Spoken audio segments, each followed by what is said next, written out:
عربوں میں عادت تھی کہ جب اطلاع ملتی تھی نا کہ بیٹی پیدا ہوئی ہے تو خوش ہونے کے بجائے چہرے پہ سیاہی آ جاتی تھی، سارا دن چہرہ سیاہ رہتا تھا. یہ کیا ہو گیا؟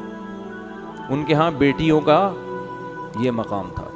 یتوارا من القوم من سوء ما بشر بی، فرمایا جو اسے خوشخبری دی گئی ہے نا بچی کی، اس کی برائی کا اس کے چہرے پہ ایسا اثر، اور وہ اتنی ذلت محسوس کرتا تھا کہ یتوارا من القوم، سارا دن اپنی قوم سے منہ چھپاتا تھا، سارا دن اپنی قوم سے منہ چھپاتا تھا. ایمسکہ علی ہون ام یدسہ فی التراب، اس ٹینشن میں سارا دن گزرتا کہ میں ذلت برداشت کر کے اسے پالوں یا اسے مٹی میں دفن کر دوں. یہ کس کی عادت تھی؟ عربوں کی. بیٹی کی پیدائش پہ چہرہ کیا ہو جاتا تھا؟ سیاہ، اور ذلیل ہو کے چھپتا پھرتا تھا. میں نے وہ قبرستان دیکھا ہے جہاں بیٹیوں کو دفن کیا جاتا تھا، آج بھی موجود ہے، جو بھی جاتے ہیں دیکھ سکتے ہیں. ان مشرکین پر ہمیں تعجب نہیں ہے، تعجب آج کے پڑھے لکھے لوگوں پر ہے کہ جو نسل روکتے ہیں اس خوف سے کہ کہیں بیٹی پیدا نہ ہو جائے. اور میں نے خود آج کے جنگلیوں کو بچی کی پیدائش پہ روتے ہوئے دیکھا ہے. پہلے مجھے یقین نہیں آتا تھا، لیکن پڑھے لکھے جنگلی، پڑھے لکھے جاہل، ان کو میں نے اب بھی دیکھا ہے بچی کی پیدائش پہ آنسو بہاتے. یہ کیا ہو گیا؟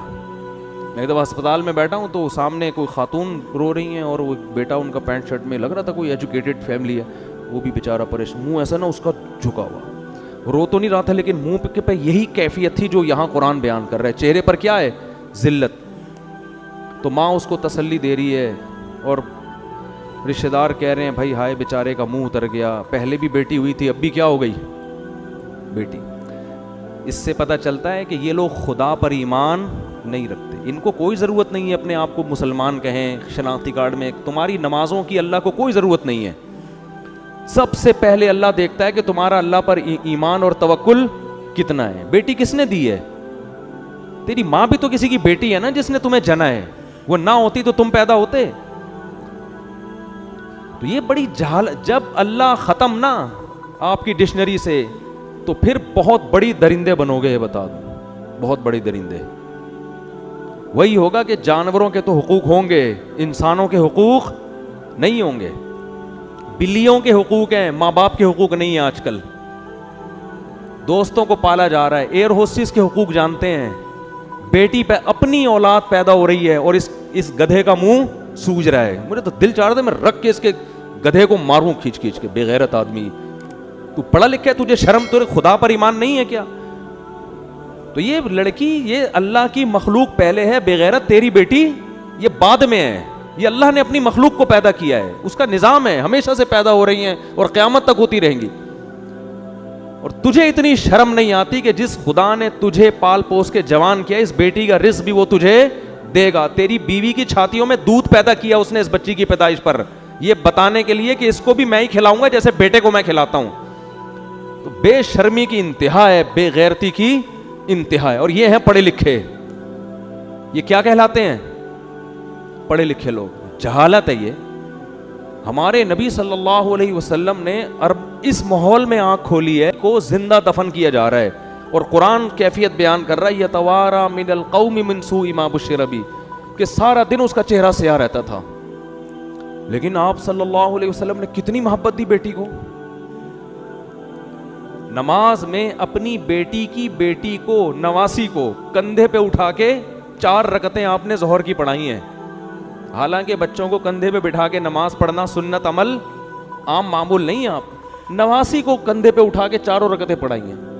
جب رکوع میں جاتے تو اٹھا کے نیچے کر دیتے، اور جب اگلی رکعت میں کھڑے ہوتے پھر اٹھا کے کندھے پہ بٹھا دے. اتنی محبت آپ نے اپنی کسی اولاد کو، بلکہ کسی بچے کو بھی نہیں دی ہوگی. بھائی زیادہ زیادہ اتنی محبت دیتی نا کسی بچے کو گود میں اٹھا لیا. صحابہ کہتے ہیں ہم نماز کے انتظار میں تھے، آپ صلی اللہ علیہ وسلم جب آئے ہیں تو ہم حیران ہو گئے کہ آپ کے کندھے پہ آپ کی نواسی بیٹھی ہوئی ہے. नवासी तो थोड़ी दूर हो गई ना, बेटी की भी बेटी हो गई। तो हम हैरान थे ये क्या हुआ भाई। और उसी तरह आपने नीयत बांध ली है भाई, सैयदुल अंबिया हैं और नवासी को कंधे पे बिठा के नमाज पढ़ा रहे हैं, पीछे अबू बकर, उमर, उस्मान, अली जैसे लोग खड़े हुए हैं, इतनी मुबारक महफिल। अब हैरान है साहबा, फरमाते हैं जब रुकू में गए ना तो उसको उठा के, क्योंकि गिर जाएगी ना वो, चलो अब एक दफा नीचे रख लिया तो काफी है, अगली रकत में खड़े होने से पहले दोबारा उठा के कंधे पे बिठाया उसको। 4 रकतें इस तरह से पढ़ी हैं। उलमा कहते हैं इसमें हिकमत ये थी अरबों के दिल से बेटी की नफरत को खुरच खुरच के निकालना। इतना प्रोटोकॉल तो हसन हुसैन को भी नहीं दिया आप सल्लल्लाहु अलैहि वसल्लम ने, उनको भी कंधे पे बिठाया है, खुतबे में गोद में उठाया है, नमाज कंधे पे बिठा के 4 रकतें नहीं पढ़ाई हैं। तो क्या किस मजहब से तुम्हारा ताल्लुक है और तुम मुंह बना रहे हो? भाई 10 बेटियां हो जाएं, 15 हो जाएं, 16 हो जाएं, 20 हो जाएं, कोई बात नहीं, अल्लाह की नेमत है, खुश हो अल्लाह के। और अल्लाह बेटा दे के उसको नाफरमान बना दे, तुम्हारे सर पे जूते लगा रहा हो, वो अच्छा लगेगा फिर? तो जो दे रहा है अल्लाह उस पे बोलो ना भाई, शुक्र अदा ना, नस्ल रोको इस नीयत से कि मेरे 6 बेटियां हो गई हैं, 7वीं भी कहीं बेटी ना हो जाए। बाज लोग क्या करते हैं, बेटा हो गया तो नस्ल रोकते हैं कि बस अब नहीं चाहिए, बेटी हो गई तो बेटे की लालच में नस्ल बढ़ाते हैं। इससे क्या हो रहा है, जो कुदरत का एक निज़ाम है ना, लड़के और लड़की का जो रेशो होना चाहिए, ग्रोथ रेशो, वो क्या हो रहा है, खराब। जिनके लड़कियां हो रही हैं वो लड़के की लालच में होने दे रहे हैं, जो लड़के हो गए तो 1-2 के बाद ब्रेक लगा दी। ओ भाई, गैर मुस्लिमों पे ये चीज़ें सूट करती हैं।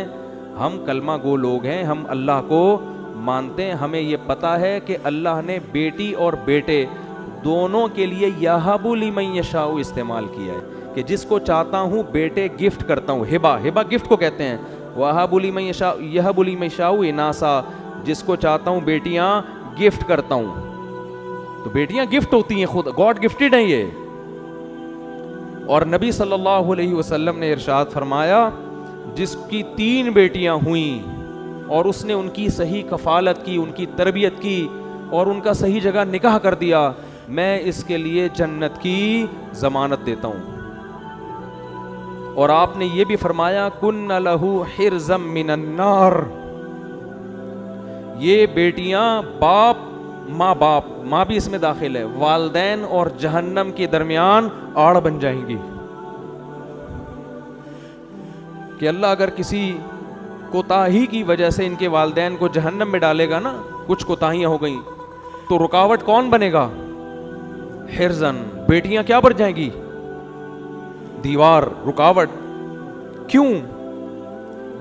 कि अल्लाह इसने इतनी बड़ी हमारे वालदैन ने नेकी की है कि हमें इज्जत के साथ इन्होंने अपने घर में पाला, हालांकि इनका हमसे कोई दुनियावी मफाद नहीं था। बेटों से तो मफाद होते हैं, ये करेगा, यूं करेगा, हमसे क्या मफाद था? हमें तो रुखसत करना था इन्होंने ससुराल, तो वो अपनी इस एहसान का वास्ता देंगी। तो सहाबा तो बेटियों पे खुश होते थे भाई। पता नहीं किसका, कहां से ये, कौन सी कौम से, कौन से ड्रामे देख रहे हैं, कौन से फिल्में देख रहे हैं, कौन से क्या देख रहे हैं, जिसकी वजह से ये नहुसत तो हो रहा है। वो तरस खा रहे होते हैं लोग, किसी की तीसरी बच्ची हो जाए ना, तरस खा रहे होते हैं। ये जाहिलों वाली बातें हैं, ये गैर मुस्लिमों पे सूट करती हैं। उनमें भी जो बहुत ही परले दर्जे के जाहिल हैं, हर गैर मुस्लिम भी ऐसा नहीं होता, ये उन पे सूट करने की बातें। हम फख्र करते हैं भाई, बेटियां भी दे अल्लाह, बेटे भी दे। औ युज़व्विजुहुम ज़ुक्राना व इनासा, फरमाया जिसको चाहता हूँ गिफ्ट में बेटियों की लाइन लगा देता हूँ, जिसको चाहता हूँ गिफ्ट में बेटों की लाइन, और जिसको चाहता हूँ हटो बच्चों, ठीक है ना, बेटों की भी लाइन और बेटियों की भी लाइन। जब ज्यादा होते हैं तो फिर दोनों ही होते हैं। ये जो रोक रहे हैं ना 2 के बाद नहीं, तो फिर यहाँ तरसा तरसा के अल्लाह देता है। फिर अगर नस्ल को ऐसे ही पैदा होने दो कि भाई अल्लाह जितनी चाहे औलाद दे, तो हो सकता है आपकी 4 बेटियां हों, फिर लाइन से 4 बेटे हो जाएं। लेकिन जब आपने ये बुखल है ना तबीयत में, खाऊं खिलाएंगे कहाँ से, इन पे तो खर्च करना पड़ेगा, तो फिर इसका मतलब है कि आपका अल्लाह पर ईमान नहीं है। फिर अल्लाह भी कहता है मैं टेंशन ही दूंगा तुझे। और वो बच्चा भी जो लड़का भी जो पैदा होगा ना, वो एक ही अंडा, वो भी गंदा। बोलोगे यार एक बच्चा लड़का हुआ और वो भी कमबख्त किसी काम का नहीं। तवक्कुल करो, अल्लाह पे एतमाद करो, ना बहनों को टेंशन समझा करो और ना बेटियों। نبی نے بہنوں کی کفالت پہ بھی خوشخبریاں سنائی ہیں.